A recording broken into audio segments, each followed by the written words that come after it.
What's this? Are you on Twitter again? Haven't you got any real work to do? Actually, I am working. Really? What are you doing? Funny you should ask that. Let me show you.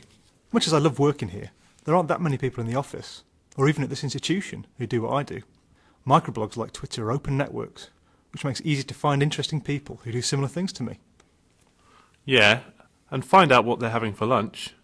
Why would I want to know what people are doing all the time? Well, knowing more about the people in your network lets you find shared interests, make new connections, and see opportunities to collaborate. People do post all sorts of things, but that's what makes it interesting. But you can't say much in 140 characters, can you? Just because posts are short doesn't mean they can't say something important. That might be something profound, or something more practical, but both can be very important.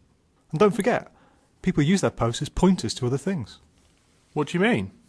Well, they make posts that are links to things like an interesting website they've found, a blog post they've written, a video podcast, anything really. But isn't that just annoying? People sending you things you could find yourself. Well, think of it as a recommendation service. If you have a network of people whose judgment you value, then their recommendations will count. They have to filter out the huge amount of content on the web and pass on what they think is the best and the most relevant to their network. So you get a better idea of what your network is interested in right now. Okay, I can see how that might be useful. Is there anything else? Well, do you remember that international conference you couldn't go to? With microblogging, you could have got real-time comments from the people who did go. You could even have asked questions as if you were there and joined in the discussion. But wouldn't I have to follow everyone who went to the conference? No, there are simple ways for people to tag their posts, which means you can search for them and aggregate them all together. And asking questions isn't limited to events. Have you ever tried crowdsourcing?